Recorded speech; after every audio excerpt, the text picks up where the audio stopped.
Hi guys, welcome to In the Words of myself, Carl Marsh, and today's guest is... Luke from Goan Dogs. Hi Luke, how are you? Very good, Carl. How are you? I'm not too bad. I mean, the weather's really nice today, isn't it? So I think, are you in Bristol? Is that right? I'm in Bristol. Yeah, you in Cardiff? Yeah, just outside Cardiff. So the weather's really nice. It's just too hot to do anything, isn't it? It's too hot to do anything. Yeah, it absolutely is. Yeah. I've just got to ask you, when I spoke to management, they said you had an interview set up or you've already done one where you were in a bath. Is that gone ahead yet? That just made me chuckle because I spat my tea out when I was drinking it, when I heard.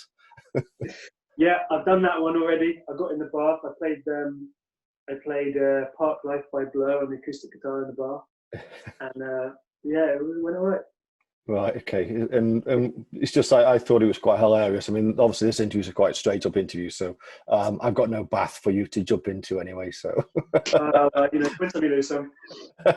So, I know you've got the new track Zombies coming out. Yeah. Normally I would ask you where you get the inspiration from, but obviously I've listened to the track and I know it's about lockdown. So normally it's, we could go around and find out what inspired you. But I guess, did you write it all quite recently then, or was it something you did a while back? Yeah, I mean the track Zombies is it's kind of about, well, it's actually written just pre-lockdown, so it's kind of about the monotonous trip to work every day, and you kind of think that you're surrounded by zombies and everyone's doing exactly the same thing, and then you sort of realise that actually you're just the same as everyone else, and you're a zombie yourself. That's the kind of the gist of the song. It's weird having it come out in lockdown because it sort of puts it in a different perspective. Yeah, because I thought it was, written in lockdown, but like you just said, it was written before, so it's just coincidental that obviously this has all happened and the track's coming out. So, right, okay. And with the band then, is it right you've been together about 10 years or so? Yeah, been going a while now. Yeah, it's still fun. Yeah. So what's the story then? I mean, how did you guys get together? What's the, was it from school after, did you know from college or university or? Actually, most of us went to primary school together. Okay. Known each other for a really long time, and then our kind of lives have kind of come in and out of contact with each other. Yeah. Throughout the years, and then about sort of 10 years ago, we sort of pulled it together and became Goan Dogs. Right. Okay. And also with did you have you got sort of day jobs beforehand, or did you just go straight into the music? Yeah, we've all got disparity of different occupations. Yeah, everyone does something a little bit different. Okay. Right. Okay. But are you sort of willing to give them all up once their success comes, the big success? That is. Yeah, that can't really come soon enough. Yeah. Yeah, like if you're in a band like we are, and you've been doing it for a while, it's under no illusions that it's you don't do it unless you love doing it. Yeah. But Yeah. I'm like, you don't do it if you don't love doing it. You know what I mean? So yeah, any way to be able to do it full time would be really, really excellent. Because am I correct in saying the last track you did was God Loves a Trier? Is that right? Was it called that? Was it? Yeah. Yeah. Is that aimed at because you guys have been trying for the last 10 years? Is that what it's sort of? God Loves a Trier is more about like kind of it's a kind of a social media look on social media where you're sort of thinking some people get a little bit desperate and they live their lives through social media in a way that can be a little bit unhealthy. So it's just interesting take on that, I guess. And how are you with the social media side of things? Do you sort of take it where, all with a pinch of salt, or how do you sort of apply yourself to the social media? Because I know you guys have got Instagram, you're on Facebook, you're on Twitter. How do you sort of? Is it one person runs it? Do you sort of take turns, and is it a different spin each time? One of the fans might log in and see something. Yeah, we've all got our own little jobs, really. I'm the singer in the band, so I write the lyrics and big part of the music. So yeah, I'm the sort of the face of it, if you will. Then we're very we do everything in house. Yeah. Like all the artwork, all the music, all the production, all the management, the social media, all that kind of thing. So yeah, everyone's got a job basically. And you just touched on it there when you said you sort of write the lyrics. Do you do the music as well? Is that something you sort of get together, or do you just write down, you just do the lyrics and then the other guys sort of create the music to go with that? Or do they get the music and you do the lyrics? How does it work? It's funny, it's actually changed quite a lot over the years. I think the lyrics and the music can be kind of separate things. Yeah. And it does vary from song to song. At the moment, the writing process is we kind of all get together in a room and we just experiment and just play and have a laugh and see what comes out. And then we take it a bit more seriously and try and put stuff together. And then I've got a little studio upstairs, and I put kind of the finishing touches on it and make it pop up. And if anyone obviously doesn't know, might not have heard your music just yet, how would you describe your music to someone who doesn't know? If you could put it in say a short sentence to describe, what sort of music Goan Dogs are. Sure, it's a difficult question. Any musician. It's like we used to be like a spaghetti western type Americana type thing, and now we're lots of hooks, very dancey, proper. It's like kind of dancey, but it's in the formation of a live band.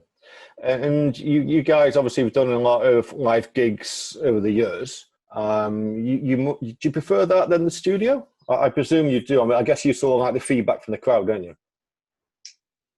I don't think it's a case of necessarily preferring one over the other. I love both the things for their own merits, really. It's very obviously very different experience. It's very much the team game when you're on a stage, and the feedback that you mentioned is like one of the best feelings in the world. And I really miss it because obviously we haven't been doing it recently. Yeah. And then the studio is just a chance to be really creative, and you're not doing it for any other reason than the love of doing it. So I think you need both things in order to make a full picture, really, for me anyway. Yeah, and like you say, because obviously with the current climate, no live gigs are going to happen for quite a while. It must be a ball ache for you guys because you're itching to get out there and with the new music to get it so people can listen to it. And I guess you had a lot of gigs lined up, didn't you? Which obviously being cancelled. Have you got gigs lined up for later in the year that we can sort of promote? It's all a bit up in the air at the moment. It's just really difficult to say because we did have a few things that were written down, but we just I wouldn't really like to say yes or no to anything at the moment because we're just not sure. I mean, as soon as possible, we'd love to get out. We love doing it. And I just wish everyone well in the music business who are trying to stay afloat. And with yourselves, how are you staying motivated? With the current climate, how are you musically motivated is probably the right question to say. Sure. Well, I think the lockdown and the current climate is a really difficult situation for everyone. It's hard in a lot of ways, but I think it's important to try and find any positives that you can in it. And one that I've kind of managed to lock onto is that I'm to spend a lot more time on my own, just thinking about music, being creative, and there's no outside pressures to get distracted, So I think actually, some musicians, it's actually can be a positive thing. Yeah, like you mentioned distractions. Then my dogs are barking. I don't know if you heard the dogs barking. I've got a guy at the door. No, my wife's sorting it, so don't worry. So, with yourself then, Luke, who inspired you musically from when you were growing up, and also even still now? Who's your who did you look to or listen to look up to as maybe one to replicate? I don't know, maybe not replicate, but you saw as the where you wished one to be. Would it be a band, or would it be a solo singer? And then you obviously bringing that into the band. It started off. My musical influences were from my dad, and he listened to Jimi Hendrix and Bob Dylan, and they were what I loved when I was growing up, and I kind of totally shunned everything sort of post 19 sort of mid 70s. Right. And then I went to see a band called Calexico. I don't know if you know them. I don't. I'm honest. No, I don't. And they've been around for a pretty long time now. And my dad just got a couple of tickets on the off chance. And I went with a friend of mine, and it just changed my life. It was like a light bulb just went off, and I was like, okay, this is my thing. And they're kind of an Americana, spaghetti western thing, and we did that for a long time. And then as time goes on, you just kind of evolve and you change. And then now I really appreciate the like the pop music of today, and I think there's so much great stuff at the minute. It's I wouldn't say there's one thing that I kind of choose over everything. It's like we're so I think some people, they think modern music is rubbish, and other people think we're in the golden age. I'm a bit more the golden age sort of guy. Yeah. And also with the golden age, there was none of this, fandangled sort of computers where they could sort of mimic certain sounds. It was just a guitar, drums, keyboard, or piano even, if you go back further, and that's what I think fans these days want to listen to. It's the original sort of music. They don't want to hear the synthesizers. They don't want to hear none of that. It's all they want to hear is, like real music. And I guess that's why you guys have got such a good fan base, because the audience, you come to see a good band who play good music. I think there's a good balance to be had though between the two. I think you can accept modern technology, and you can still put on a great live show, and you can still be organic. I think being organic is the key thing. Right. And can we talk about the other guys in the band then? What sort of, obviously normally I'd get a chance to speak to every member of the band, but you're obviously not all living in the same house. If you would describe each guy's best qualities, obviously by name, what would you? Let's start with the drummer. I'll start with the drummer. So, what are his best qualities? Very organised. Yeah. So just one thing for each person? Yeah. I'll say Dan is very organised.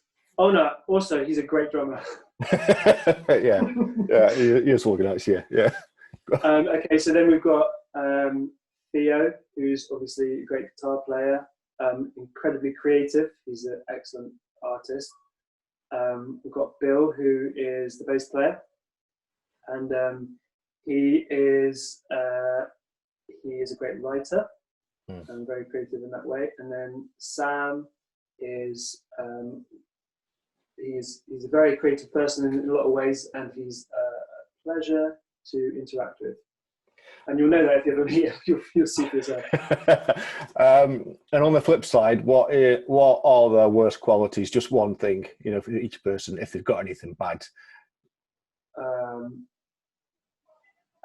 I'll just do one quality for. Oh gosh, yeah.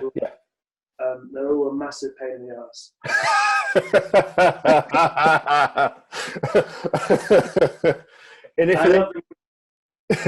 And if they were to describe you with one word as a collective, just to describe you and Luke, what do you think they would say as a good thing and a bad thing?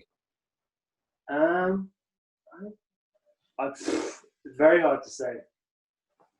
I reckon I should just leave that for them. Okay, next question. If you could change anything about, say, the last few years, what would you wish you could change musically? Is there anything you would change?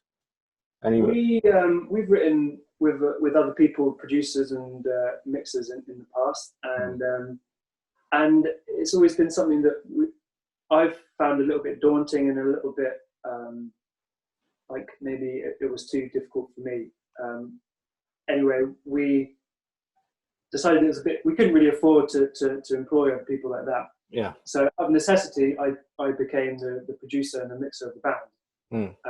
And it's actually one of the best decisions I ever made. I'm finding it really real interesting, creative outlet. And I guess if I was to give you a regret, it's just that I didn't do it a few years ago, because I think we could have been where we are now back then. Yeah, I guess everybody says the same thing. It's like, anything, isn't it? You always wish you did it earlier. You know, if you knew then what you know now, or what your skills you have now, then it'd be completely different. But you know, good for you guys to, you know, that you are where you are now, and you are sort of making waves. But can I just say then, are you prepared then for the next step? You know, if you know your music hits, you know, Radio 1 and all the rest of the radio stations, and you know, on the TV, are you guys prepared for that? I mean, and also, have you got a strong sort of family behind you guys to say, you know, just look after you? Because it would be a big change, won't it? I mean, obviously it is a big change, but are you guys prepared for it? Well, actually, funny enough, we got our first spin on Radio 1 the other day, which is really nice. And I think we're all prepared. Yeah, I think we're all in it to win it. It's funny, we've been going for, as you say, being over 10 years, give or take. But it sort of feels like we're just starting out. It feels really fresh and exciting and new, and like I think creatively, it's a really exciting avenue that we're heading down. And have you guys got anything, you know, with the videos you're sort of making? I mean, are they all sort of made by yourselves, or, you know, I know you're quite a collective, and you say everyone's got their own jobs, you know, they're doing different things. But when it comes to the videos, who gets the final say? Or is it just as you said before, you all just make decisions and you just sort of go with whoever has the best sort of idea? Yeah, it's really a collaborative process, really. Yeah, I think different people have their strengths. Sam, for example, is great with a camera. And it's just a kind of coming together. But everyone's got a vision, and everyone's got an idea. So we kind of just help each other. And yeah, I think we can call the videos Goan Dogs videos rather than anything. Apart from the one that we just released for the last couple we've released for the singles we put out, where Theo has taken the reins and he's done some amazing animations. Check out online; they're really cool. So Theo for those ones, and then for the ones we did in the past, it was really nice to do. I've got one question then. If you could sort of see yourselves in the next 12 months, and where would you want to be? Well, we'll be releasing an album at some point. Yeah. And it's sounding really cool at the moment. We're really excited about showing people. So in 12 months, I really hope that we can get back on the road, and we can just show people what we've been up to in lockdown. You know, I feel quite positive about it, and I'm looking forward to getting to that place. So, look, you've got an album coming out at some point this year. So when will we be able to expect the album to be released? Well, as you might expect, things are a little bit up in the air at the minute, but we're really hoping to get the album out at the end of October, around that sort of time. So yeah, really excited about it. It's sounding cool. Okay. Have you got a name for the album as well? The album is called Call Your Mum. Okay. And I obviously it says what it says on as the track, but what is that? Any reason why you've chose that one? We just thought it was a really interesting phrase, "Call your mum." We've got a great cover for it as well, of my mum's hand. Okay. The phone. We just thought it's interesting, and it might catch your ear. So yeah, the album's "Call Your Mum." Call Your Mum, I like that. And is there a track on the album called "Call Your Mum," or is it that's just the name of the album? Yeah, there is a track on there called "Call Your Mum" as well. Oh, okay. It's not the lead track or anything. It's just a track with a good name. Yeah, no, it stands out. So yeah, I'm sure your mum will be happy as well. So yeah. I'm gonna say, what's the, you know, when you said you left school when you guys you obviously guys have known each other from school. Was it always your ambition to form a band? You know, was it something you sort of joked about when you were kids, or was it something that it became organic? You know, and then you sort of got together late, you know, after school, started playing, or were you actually playing together at school? You know. No, it was after school. We went to school, but we weren't necessarily friends at school. Okay. So yeah, I was like when I was young, I had piano lessons and stuff like that. So music when I was actually young was a bit of a chore in a way. It wasn't until a bit later on that I kind of found a love for it. So yeah, it was. I went to university and did commercial music there, and after that's when we pulled it together. Oh, okay. So are you classically trained? Will that be a right answer? Great question to ask. I used to be, put it that way. Yeah. And what instruments can you play? I play guitar. Yeah. I'm okay pianist, and I can kind of take my hand to most things. I think that I'm not trying, where I am at the minute, be it like producing and putting these songs together, I'm not trying to be a virtuoso of any individual instrument. I think I just want to be able to play everything enough to get the right part to make the song better. It's all about the song. You know? Yeah. And you obviously can sing as well, so that's a good quality. Depends who you are. No, you can. So what words of encouragement could you offer to other bands out there that are sort of, feeling a bit down in this current lockdown? I just think keep going. Just keep going. If you can find pleasure in it, just keep doing it. Like we're very lucky and we're sort of blessed in this age that it's easier to collaborate with other musicians than it was before. With the internet, you can send stuff to people. So, and technology is relatively cheap. So I think try and make a record. Just try and do it if you're able to do that. It doesn't matter if it's not very good. Just do something, because you have to do something in order for the next thing to be better. In order for you to get better at doing it. And would you say that being stuck at home or being under certain restrictions like we all are, your creative mind, you've been quite, I don't know, have you sort of been better by being stuck at home, you creatively, or do you sort of yearn to get out and about, and that's where your creative sort of juices sort of flow? For me, being at home and having my brain sort of turn over and over and over. It's not necessarily the best thing for my mental health, but it makes me more creative, because I tend to just go over the ideas and over and over and over, and they start to like blossom and turn into other things. So for me, it creatively it's quite a positive thing. And you touched on are you sort of, is it driving you crazy then? Or are you sort of, getting some respite by talking to the guys most days, or, does that keep you sane in the ultimate goal of where the album's coming out, like you just said earlier, and things will get back to normal? Is that what's sort of motivating you to be sane? Yeah, you know what? Like I've one positive thing for me is that I've had a project to do in lockdown. I think that's really important, because it's kept my brain occupied and it's kept me busy.